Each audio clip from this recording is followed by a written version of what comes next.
Untuk menangkap gambar dengan kamera, tentunya kita memerlukan cahaya.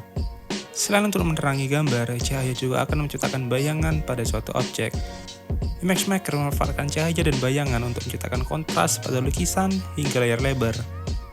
Dalam dunia perfilman, sinematografer dan filmmakers seringkali mengkombinasikan bayangan dan cahaya untuk menciptakan visual yang dramatis.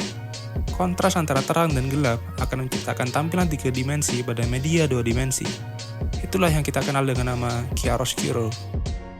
Kata chiaroscuro berasal dari bahasa Italia, chiaro dan oscuro. Chiaro yang berarti terang dan oscuro yang berarti gelap.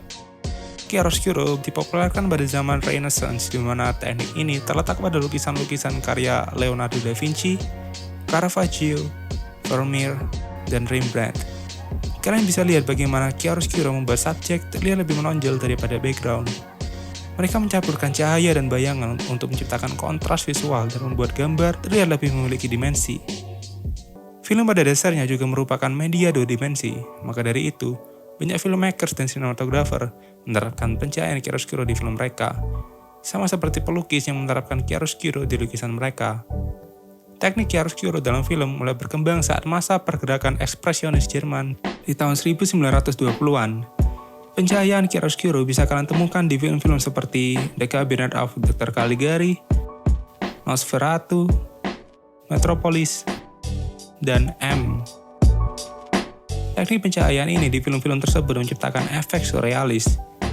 Chiaroscuro kemudian digunakan terutama dalam film-film noir seperti Sunset Boulevard, Notorious, Casablanca, Double Indemnity, dan Maltese Falcon. Saking sering digunakan, chiaroscuro seakan menjadi gaya standar dan identitas utama film noir itu sendiri. Walaupun film noir pada umumnya bukanlah film horor, bayangan digunakan sebagai penggambaran dari kegelapan yang terdapat dalam diri karakter. Penggunaan pencahayaan ini terus berkembang sehingga filmmakers memanfaatkannya untuk menciptakan mood dan atmosfer pada film mereka. Lihat bagaimana sutradara seperti Orson Welles dan sinematografer Greg Toland menggunakan pencahayaan chiaroscuro untuk membangun visual storytelling pada scene ini di film Citizen Kane. Di sini, Susan kesal karena dia mendapat review buruk atas performa bernyanyi operanya, dan Ken berusaha untuk menunjukkan kalau Susan bisa menjadi penyanyi opera yang lebih baik dengan cara memaksanya untuk terus melanjutkan karir bernyanyinya. Ketika Ken berjalan ke arah Susan, strong shadow dari Ken menutupi Susan. Seketika, Susan terdiam dan perubahan komposisi framing membuat penggambaran Susan menjadi lebih kecil.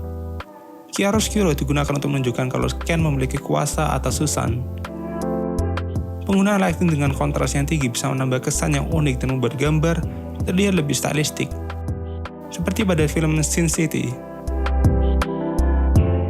Chiaroscuro membuat scene ini di film 1917 terlihat heroik. Menggambarkan pertemuan Barry dan Lena dalam siluet, membuat kebebasan terasa lebih memuaskan, memberi kesan jahat ke mafia dan membuat pekerjaan mereka terlihat lebih rahasia dan tersembunyi. Film The Godfather bisa menjadi sebuah contoh penggunaan cahaya dan bayangan untuk menggambarkan karakter. Di awal film, ketika Michael berkomitmen untuk tidak ikut masuk ke dalam dunia mafia, kita bisa melihat kalau wajahnya seringkali diterangi cahaya dan hampir tidak tertutup bayangan. Seiring berjalannya cerita, dia semakin masuk dan terjerumus ke dalam bisnis keluarga. Tidak bisa menyadari kalau wajahnya sekarang sering tertutup oleh bayangan dan kegelapan, seakan-akan kejahatan telah menguasai dirinya. Tidak hanya pada Michael, penggunaan bayangan sebagai representasi kepribadian tokoh bisa kalian jumpai pada karakter lain seperti Vito Corleone. Gordon Willis sebagai sinematografer seringkali menerangi Vito dengan overhead lighting, sehingga menciptakan bayangan pada area mata Vito. Hal itu membuat kita sulit untuk melihat matanya dan meninggalkan kesan kalau Vito memiliki kepribadian yang misterius. Kalian bisa menggunakan teknik pencahayaan chiaroscuro untuk menimbulkan ketegangan dan menambah kesan menyeramkan di film horor dan thriller. Ambil contoh scene ini pada film It Follows. Di adegan ini kita diberikan dua sisi, ruangannya diterangi dengan cahaya, dan lorong yang diselimuti kegelapan. Lihat bagaimana kegelapan pada lorong memberikan kita perasaan tidak nyaman dan membangun antisipasi.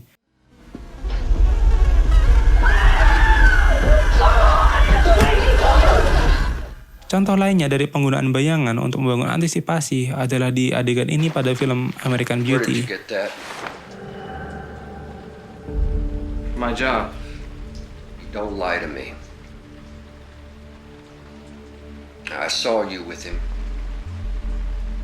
You were watching me? Jadi, gunakanlah teknik pencahayaan ini untuk membangun mood dan atmosfer pada set desain, menggambarkan emosi dan kepribadian karakter, menciptakan depth melalui dinamika antara cahaya dan bayangan, dan juga untuk memberikan style yang unik pada shot kalian. Pencahayaan chiaroscuro dapat kalian terapkan pada berbagai macam genre dan tone film yang kalian buat. Beberapa adegan mungkin lebih cocok jika digambarkan dengan terang, beberapa lagi lebih baik digambarkan dalam kegelapan. Selalu ingat kalau bayangan sama pentingnya dengan cahaya. Jika kalian tertarik tentang filmmaking dan ingin melihat konten lebih banyak dari kita, klik subscribe dan nyalakan notifikasi agar kalian tidak melewatkan topik-topik yang akan kita bahas di video selanjutnya.